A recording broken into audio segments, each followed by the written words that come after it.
الحمدللہ والصلاة والسلام علی رسول اللہ وعلی آلہ وأصحابہ وبارک وسلم علیہ. اما بعد فاعوذ باللہ من الشیطان الرجیم. بسم اللہ الرحمن الرحیم.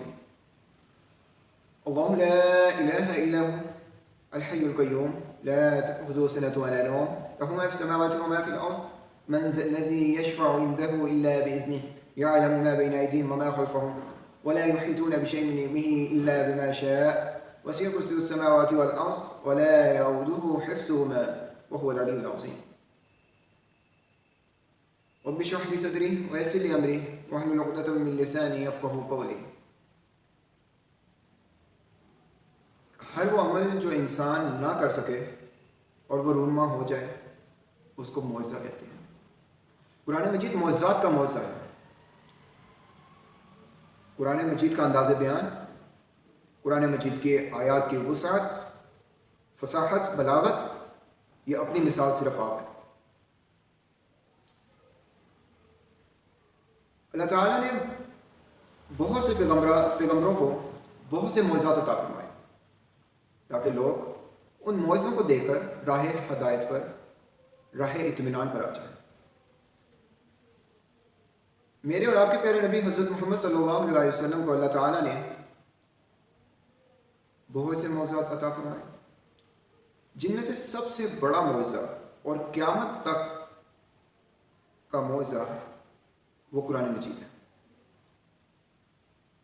قرآن مجید بہت معجزات کا معجزہ ہے. وہ کس طرح؟ آئیے دیکھتے ہیں. آیت الکرسی کے ٹوٹل 9 جملے ہیں. اللہ لا الہ الا هو الحی القیوم لا تأخذه سنة ولا نوم له ما في السماوات وما في الأرض من ذا الذي يشفع عنده إلا بإذنه يعلم ما بين أيديهم وما خلفهم ولا يحيطون بشيء من علمه إلا بما شاء وسع كرسيه السماوات والأرض ولا يعود حفظهما وهو العلي العظيم. آئیے دیکھتے ہیں کہ اللہ تعالیٰ نے کس خوبصورتی کے ساتھ اور کس احسن انداز میں ان جملوں کو آپس میں پرویا ہے اور ان جملوں کی آپس میں ترتیب کی ہے. آیت الکرسی کے پہلے جملے میں اللہ لا الہ الا هو الحی القیوم میں اللہ تعالیٰ کے 2 صفاتی نام ہیں، اور آیت الکرسی کے آخری جملے میں وهو العلی العظیم، اس میں اللہ تعالیٰ کے 2 صفاتی نام ہیں. جو پہلا اور آخری جملے میں آپس میں مشترک کیے ہوا کہ دونوں جملوں میں اللہ تعالیٰ کے 2 صفاتی نام ہیں. آیت الکرسی کا دوسرا جملہ لا تأخذه سنة ولا نوم، نہ اللہ تعالیٰ کو نیند آتی ہے نہ اونگ آتی ہے. اور دوسرا آخری جملہ آیت الکرسی کا ولا يؤوده حفظهما، اور زمین و آسمان کی حفاظت اللہ تعالیٰ کو ٹھکاتی نہیں ہے. جب بھی ہم کسی انسان کے سامنے کسی چیز کی حفاظت کا تذکرہ کریں، مثال کے طور پر میں کسی کو کہوں کہ آپ نے اس بلڈنگ کی حفاظت کرنی ہے 8 گھنٹے 10 گھنٹے،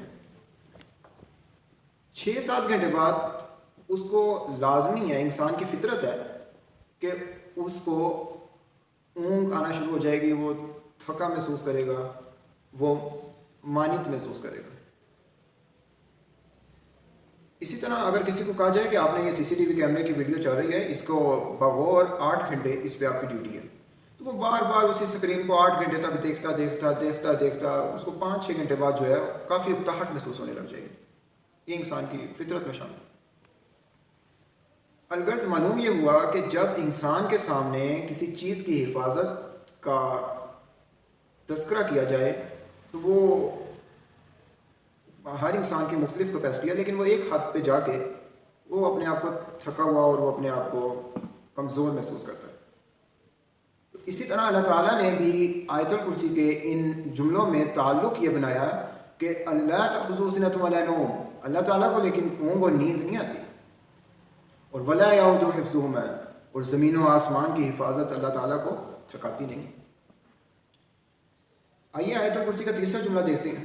لہو ما فی السماوات و ما فی الارض، زمین و آسمان میں جو کچھ ہے وہ اللہ تعالیٰ کا ہے. زمین و آسمان میں جو کچھ ہے وہ اللہ تعالیٰ کا ہے.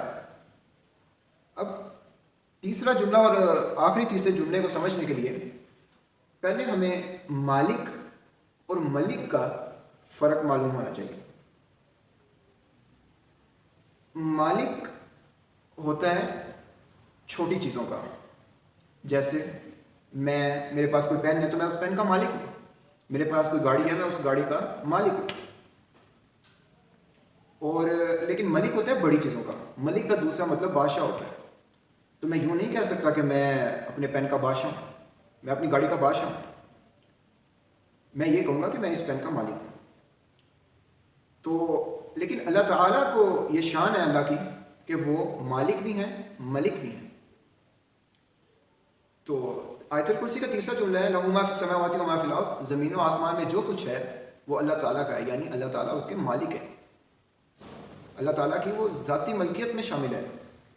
अल्लाह ताला उसके साथ जब चाहें, जो चाहें, जैसा चाहें कर सकते हैं। और वो मलिक भी है, वो बादशाह भी है। आजकल भी कुछ ममालिक में बादशाह का निज़ाम मौजूद है।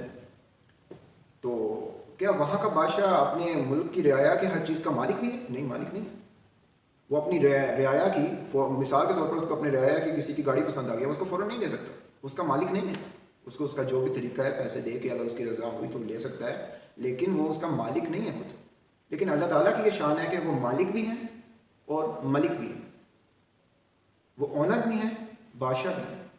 तो आयतुल कुर्सी का तीसरा जुमला लहू मा फिस समावाति व मा फिल अर्ज़, ज़मीन व आसमान में जो कुछ है वो अल्लाह ताला का है, ये अल्लाह ताला के मालिक होने की निशानदेही करता है। अब आखिर आयतुल कुर्सी का आखिरी तीसरा जुमला, उसका इससे ताल्लुक देखें, वसिया कुर्सियुस समावाति वल अर्ज़। अल्लाह ताला की कुर्सी, अल्लाह ताला का तख्त, अल्लाह ताला के तख्त ने ज़मीन व आसमान का अहाता किया हुआ। सुभान अल्लाह, तख्त बादशाह का होता है। तो तीसरा आखिरी जुमला वो अल्लाह ताला के बादशाहत की निशानदेही कर रहा है। आइए चौथे जुमले पे चलते हैं। मंज़िल लज़ी यशफ़अउ इंदहु इल्ला बिइज़्निह, कौन है जो उससे किसी की सिफारिश कर सके सवाए जिसे वो चाहे। इल्ला सवाए पे गौर करें, यानी तमाम कंट्रोल अल्लाह ताला के पास है, इंसानियत के पास सिर्फ वही है जो उसने अता किया। और चौथा आखिरी जुमला देखें, वला युहीतून बिशैइन मिन इल्मिही इल्ला बिमा शाअ, इल्ला सवाए, कौन है जो उसकी मालूमात में से किसी चीज़ का, किसी इल्म का अहाता कर सके सवाए वो जितना चाहे। यानी अल्लाह ताला तमाम इल्म के ख़जानों के मालिक है और बंदों के पास सिर्फ वही है जितना अल्लाह ताला ने अता फरमाया। तो चौथे जुमले और आखिरी चौथे जुमले में कितनी खूबसूरती के साथ इस अमर का ऐलान है कि तमाम कुल इल्म का शहंशाह और ताकत का शहंशाह सिर्फ अल्लाह ताला है, और सब किसी के पास कुछ भी है तो वो सिर्फ इल्ला अल्लाह ताला की इजाज़त से है। अब ये 4 शुरू के और 4 आखिरी जुमले तो हो गए हमारे पास। अब एक रह गया मिडल सेंटेंस, दरमियानी जुमला एक रह गया। अब अल्लाह ताला ने दरमियानी जुमले को किस खूबसूरती के साथ वहाँ पे फिट किया है, वो जब सुभान अल्लाह बंदा तर्जुमा पढ़ता है ना और गौर से पढ़ता है। इसीलिए आप सल्लल्लाहु अलैहि वसल्लम ने अल्लाह ताला ने और आप सल्लल्लाहु अलैहि वसल्लम ने कई मरतबा कुरान मजीद को समझ कर पढ़ने की फर्जियत और ताकीद फरमाई कि इसके पढ़ने में बड़ा सरूर है, इसके पढ़ने में बड़ा मानी है, इसके पढ़ने से इंसान के पास इल्म आता है, इंसान के पास फहम आता है, इंसान के पास अल्लाह ताला पर ईमान बढ़ता है इंसान का। कि कुरान पाक की एक आयत को समझ कर पढ़ना 1000 नवाफिल पढ़ने से बेहतर है। तो आइए देखते हैं कि आयतुल कुर्सी के मिडल सेंटेंस को अल्लाह ताला ने किस खूबसूरती के साथ वहाँ पे रखा है, उसका तर्जुमा क्या है। यअलमु मा बैना अयदीहिम व मा खल्फहुम, और वो जानता है जो आगे है और जो पीछे है।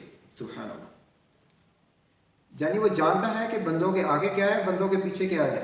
वो जानता है कि आयतुल कुर्सी में पीछे क्या, इस मिडल सेंटेंस के पीछे क्या बयान हुआ है और आगे क्या बयान हुआ है। सुभान अल्लाह, कितना खूबसूरत। हजरात बताइए कि इतनी खूबसूरती के साथ अल्लाह ताला के सिवा, इस कायनात के खालिक व मालिक के सिवा कौन बयान कर सकता है। तो आइए आज से अपने ईमान को मज़ीद पुख्ता करें, और इंशाअल्लाह हमारी ज़िंदगी में कोई दिन ऐसा नहीं होना चाहिए जिस दिन हमने कुरान पाक को समझ कर पढ़ कर उस पर अमल ना किया हो। अल्लाह ताला हम सबका हामी नासिर हो। व आखिरु दाअवाना अल्हम्दुलिल्लाहि रब्बिल आलमीन।